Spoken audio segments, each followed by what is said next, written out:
আসসালামু আলাইকুম শিক্ষার্থীরা, কেমন আছো? আশা করি ভালো আছো।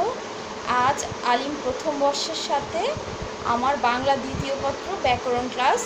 তোমাদের আগেই বলে নিতে চাই, তোমরা দাখিলে যেগুলো পড়ে এসেছো এখন কিন্তু নতুন নতুন অনেক কিছুই তোমাদের শিখতে হবে, এবং যেহেতু বহু নির্বাচনী এমসিকিউ টাইপ থাকবে না, তোমাদের সেগুলো খাতায় লিখতে হবে। তো আজকে আমি বেছে নিয়েছি নতুন একটা বিষয় যেটাতে অনেক নাম্বার পাওয়া যায়, 10 নাম্বার। লেখা থাকে পারিভাষিক শব্দ লিখো। হ্যাঁ, যে কোনো 10টি, 12টা দেওয়া থাকে, ইংরেজিগুলো দেওয়া থাকে। সেটাকে কী করতে হবে? তোমাকে ইংরেজি শব্দগুলোকে পারিভাষিক শব্দ রূপে বাংলায় রূপান্তর করে নিতে হবে। সেই জন্য তাকে জানতে হবে, হ্যাঁ, যে পারিভাষিক শব্দ কাকে বলে। তোমরা কিন্তু নবম দশম শ্রেণীতে তোমরা সংজ্ঞাটা পড়ে এসেছিলে, কতটুকু মনে আছে আমি জানি না। যেমন অক্সিজেন, অম্লজান মনে আছে, ম্যানেজার, জেনারেল ম্যানেজার, মহাব্যবস্থাপক ছিল কিন্তু তোমাদের।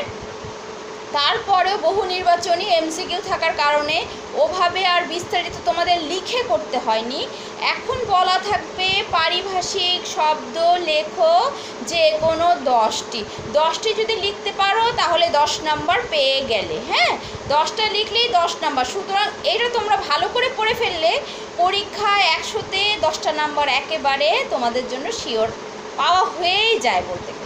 হ্যাঁ, এখন আজকে দেখো বোর্ডে কি লিখেছি, যে পারিভাষিক শব্দ মূল শব্দের মৌলিক অর্থ ও ভাবের সঙ্গে সঙ্গতি রক্ষা করে এক ভাষার শব্দকে অন্য ভাষায় রূপান্তর করে যে আকৃতি দান করা হয় তাকে পরিভাষা বলে।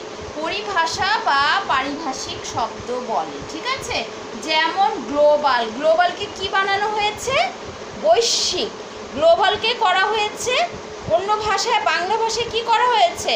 গ্লোবালকে করা হয়েছে বৈশ্বিক।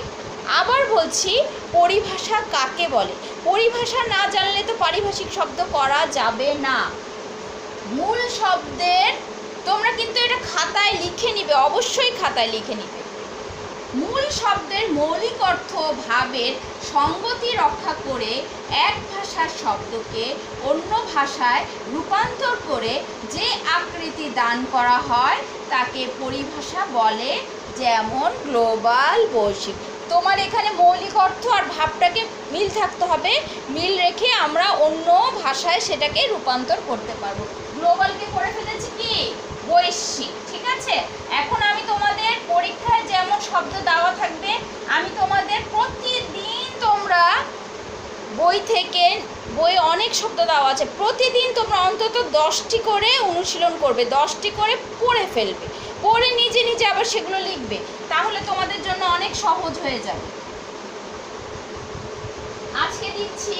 আজকে তোমাদের যে অনুশীলনের জন্য যেগুলো দিচ্ছি, 1 নাম্বার হচ্ছে, আমি লিখে নিচ্ছি, তোমরা খাতায় তুলে ফেলো, অ্যাক্টিং। 2 নাম্বার, ইংলিশে নাম্বার দিচ্ছি, যেহেতু ইংলিশে লিখতে হবে, এগ্রিমেন্ট।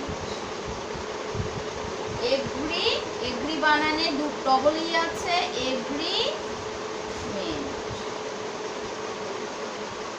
নাম্বার 3, বায়োডাটা, খুব পরিচিত। চাকরির ক্ষেত্রে হোক, তোমাদেরকে কি বলা হয়? একটা বায়োডাটা, সিভি, এগুলো চাওয়া হয়, চাকরির ক্ষেত্রে চাওয়া হয় যে অমুকের বায়োডাটা দিলে চাকরির ওখানে বায়োডাটা সহ যোগাযোগ করে। সেই বায়োডাটা শব্দের সাথে কিন্তু তোমরা পরিচিত। তারপরে হলো ক্যাবিনেট, ক্যাবিনেট বৈঠক হয়। ক্যাবিনেট কি এটা তো জানতে হবে। Number 5, faculty, arts faculty, science faculty, commerce faculty, নাম শোনো না? বিশ্ববিদ্যালয়ে আছে না ফ্যাকাল্টি? আজকে আমরা জানবো যে ফ্যাকাল্টির পারিভাষিক শব্দ কি। আমি 5টি লিখলাম, 5টি শেষ হলে আবার 5টি লিখবো, ঠিক আছে। প্রথমে কি দিয়েছি? প্রথমে দিয়েছি অ্যাক্টিং। অ্যাক্টিং মানে হচ্ছে ভারপ্রাপ্ত। পারিভাষিক শব্দ কি? ভারপ্রাপ্ত। 2 নাম্বার এগ্রিমেন্ট, এগ্রিমেন্ট হচ্ছে চুক্তি করা, চুক্তি। 3 নাম্বারে দিয়েছি কি? বায়োডাটা। বায়োডাটা মানে পারিভাষিক শব্দ জীবন বৃত্তান্ত। এরপরে আছে কি? ক্যাবিনেট। ক্যাবিনেট বৈঠক হয়? মন্ত্রী পরিষদ বৈঠক। যে কোনো গুরুত্বপূর্ণ সিদ্ধান্তে ক্যাবিনেট বৈঠক হয়ে থাকে মন্ত্রী পরিষদের বৈঠক। যেমন তোমাদের আলিম প্রথম বর্ষে ভর্তির ব্যাপারে, অনলাইনে ভর্তি, মন্ত্রী পরিষদ শিক্ষা মন্ত্রণালয়ের সিদ্ধান্ত নিয়ে মন্ত্রী পরিষদের অনুমতি নিয়ে যে কোনো দেশের যে কোনো সিদ্ধান্তে কি ক্যাবিনেটের অনুমোদন লাগে। তারপরে হচ্ছে ফ্যাকাল্টি। ফ্যাকাল্টি হচ্ছে অনুষদ। অনুষদ মানে হলো বিভাগ, যেমন সায়েন্স ফ্যাকাল্টি, কমার্স ফ্যাকাল্টি, এরকম অনুষদে ভাগ করে বিষয়গুলোকে আলাদা আলাদা ভাগ করাই হচ্ছে কি ফ্যাকাল্টি, অনুষদ। তাহলে কি 5টি হয়ে গেল? 5টা হয়ে গেল। আমি কিন্তু প্রথম দিন তাই তোমাদের দিয়ে দিচ্ছি, তোমরা এরপর আমি শব্দ দিয়ে দিব, তোমরা বই থেকে বের করে সেগুলো করবে। আজকে আমি তোমাদেরকে বোঝানোর জন্য লিখে দিয়েছি। দেখো কি লিখেছি, ফ্যাকাল্টি। ফ্যাকাল্টি হচ্ছে কি, সরি, প্রথমে হচ্ছে অ্যাক্টিং ভারপ্রাপ্ত, এগ্রিমেন্ট চুক্তি, বায়োডাটা জীবন বৃত্তান্ত, ক্যাবিনেট মন্ত্রী পরিষদ, ফ্যাকাল্টি কি অনুষদ। 5টি হয়ে গেল। আশা করি লেখা হয়ে গেছে। আমি মুছে আরো দিচ্ছি 5টা।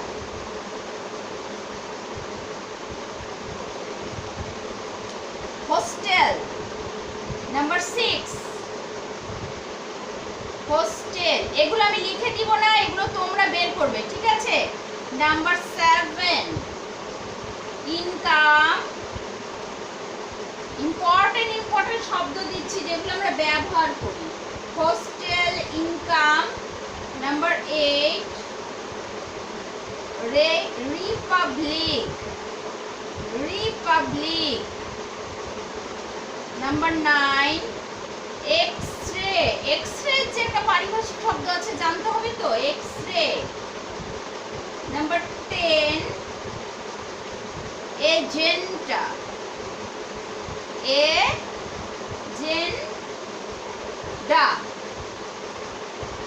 হোস্টেল। হোস্টেলকে কি বলা হয় জানো? বললে মনে হবে। হোস্টেল হচ্ছে ছাত্রাবাস, যেখানে ছাত্ররা থাকে, পড়াশোনা করে। ইনকাম। ইনকাম মানে কি আয়।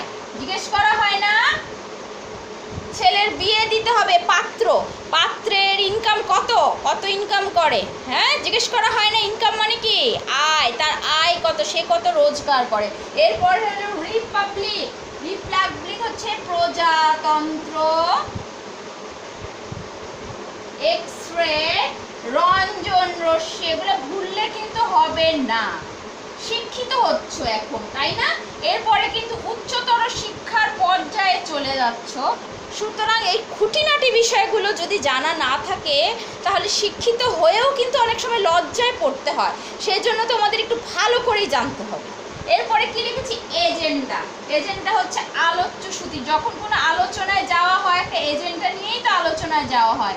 আলোচ্য সূচি, একটা বিষয় থাকে, সেই বিষয়ে আলোচনা করে সবাই, সবাই সবার অভিমত দেয়। তাহলে কি কি লিখেছি, হোস্টেল ছাত্রাবাস, ইনকাম আয়, রিপাবলিক প্রজাতন্ত্র, এক্স-রে রঞ্জন রশ্মি, এজেন্ডা আলোচ্য বিষয়। তাহলে বোঝা গেল হ্যাঁ শব্দগুলো? তাহলে আজকে কি পড়ালাম, নতুন একটা বিষয় পড়ালাম, আমি মুছে দিচ্ছি। নতুন বিষয়টা কি, বাংলা দ্বিতীয় পত্র ব্যাকরণ। বিষয়টা আমার আজকের হচ্ছে কি, যেটা পড়া দিলাম, পারিভাষিক শব্দ। আজ এই পর্যন্তই। যা পড়া দিলাম মনোযোগ দিয়ে পড়বে। আসসালামু আলাইকুম ওয়া রাহমাতুল্লাহি ওয়া বারাকাতুহু।